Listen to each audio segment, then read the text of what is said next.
What is up, soul family? Why do we hurt those that we love? Why do we hurt those that we love the most? This is a psychological phenomenon. Let's be absolutely honest for a moment. Psychology, social psychology doesn't really understand why we do that, why we hurt those that we love the most. We don't know for certain. Is it because we just are spending more time with our loved ones and they just happen to be in our proximity? Or is it because our relationships with them are closer and so we know each other more, we know them more, we think that they won't leave us, we think that they won't move away from us, and we can be aggressive. Professor Deborah Richardson has studied this field of aggression and how we hurt others that are really close to us for more than 30 years. And she and her team still don't really understand what's happening. But let's shed some light on this. Firstly, it's about intention. It's very difficult as human beings. We act in such a way that we don't know what's actually happening. We don't understand ourselves fully. And so we're not always conscious of these acts that we're doing to others, and even these acts that we're doing to ourselves, these acts of harm. And so intention is something that needs to be measured, because remember, we can pull a trigger of a gun with the intention to shoot someone and miss. And so we may not cause harm to them, but the intention to cause harm is there. And so again, why is it that we want to hurt other people, especially those that we care about the most? Now, I have some ideas around this as well. And again, there's nothing grounded or nothing for certain, but let's explore this. Let's explore childhood wounding. Let's explore our unresolved pain, our unresolved issues. Let's explore fear. Let's explore a fear of loss. And so maybe we display aggression as a form of power to control others, to ensure that they stay with us, because then they fear us and they'll stay close to us. It's really, really interesting. Maybe it's this thing that we project. So this projection where we're projecting our pain and our fears and our turmoil and our emotional selves onto others. And so maybe we hurt those that we are closest to us because we cannot self-regulate ourselves. And so we have to project it to somewhere. It has to go somewhere. It has to leak, right? And so there's basic types of aggression. There's direct aggression, which is hurting someone with confrontation. And this is yelling, hitting, physical violence, sexual abuse, hurtful actions and words, just very direct and very clear. Now, men are more likely to do this, and there's evolutionary reasons as to why this may occur. Men are generally, I want to say, more comfortable with confrontation. Also, part of our brains are to equalize a situation. So if we feel something is out of whack, if we feel that our environment is not quite connected and we feel unsafe, we will be very direct in quote unquote fixing that situation, bringing homeostasis to that environment. So maybe it's that's why men perhaps are more direct with aggression. But again, we're starting to understand. Let me even just go back a moment. Why even talk about hurting those that we love the most? Why even talk about aggression? Because that is something that drives the behavior to hurt others. And in a sense, of course, if we're pushing others away or hurting others, there is a risk that we'll push them away, and ultimately we're hurting ourselves. And so again, when we start peeling all this back, it's maybe insecurity, it's maybe low self-worth, it's maybe not understanding ourselves, it's not appreciating and respecting ourselves.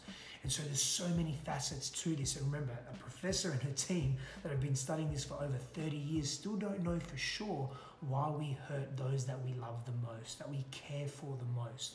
But we're starting to understand ourselves a little bit. So I take into account evolutionary theory. I think there's a great deal to be said and to be understood for knowing our biology, knowing what actually drives us, knowing what drives us from a neurological, environmental, brainstem, cerebellum, old brain conditioning place. I also think there's a lot more to us as human beings now over the last, call it, couple of million years, from when we were first humanoids to the development of Homo sapiens and the development of the contemporary human. there's consciousness, there's psychology, there's childhood wounding, there's complex culture, there's geopolitics, there's socioeconomics, there's 7.6 billion people on the planet, there's technology, there's so much that the development of language, there's so much that layers on top of this knowing of who we are at a biological level and what drives us unconsciously, that it's difficult to just pinpoint something that explains, hey, this is why we are most aggressive and we hurt those that we care for the most. Now, let's just go back a moment. Why is this important?